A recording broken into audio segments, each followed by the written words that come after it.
My name's Kara Reedy, and I'm from St. Louis, but I've lived in New York for the last 13 years. I'm a comedian and an actor and a writer. Achondroplasia is a form of dwarfism. It's the most common form. It happens in 1 in 25,000 births. It can happen to anyone. Both my parents are average height. I have one brother. He's as big as I am small. Growing up is hard anyway, and then you add something like this, it's even harder. I got to the point where I wouldn't want to go in places because I was afraid that someone was going to say something, because someone always does. And my mother let me stay in the car once, and then she made the decision that that was never happening again. She was like, nope, you got to go out and face it. That's how you do it. You just keep showing up. I have to do everything everybody else does, but better. I have to be a better writer. I have to tell better jokes. I have to do everything better because everyone already believes I can't do it. I'm a female, black, little person. It's a lot because you kind of have nowhere to turn. I cringe every time I watch a comedian because I know that a little person joke's coming, and the crowd always laughs. I'll never forget Chris Rock once said, Stevie Wonder should get a pet midget to walk him around. When you're blind and that rich, you should have a pet midget to walk you around. Your whole existence is joke. Midget is the N-word for little people. It just is.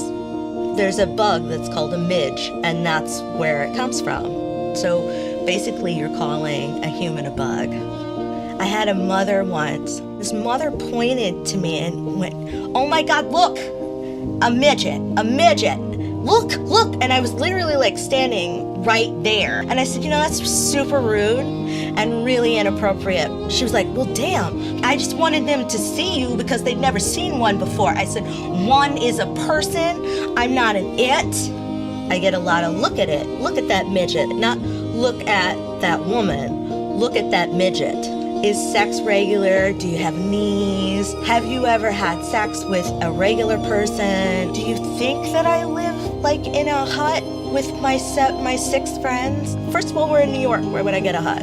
It's like people can't even believe that I might have a normal life, that I date people, I go to work, I come home, I sit in my sweatpants and eat from a bowl. I want to go to the store and I want to get what I need and I want to go home.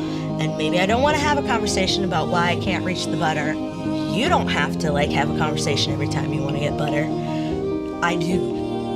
When you're thrown things and barriers are put up, you have 2 options. You can turn around and walk away from it, or you can push or climb over it. That is the gift of being different. You end up just with this strength.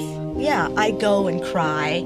I have moments where I cry in my room, and then the next day I'm like, all right, how are you going to fix this? Because you can't just cry. You've always had to fight, and if you've always had to fight, then you know how to fight, and you know how to survive.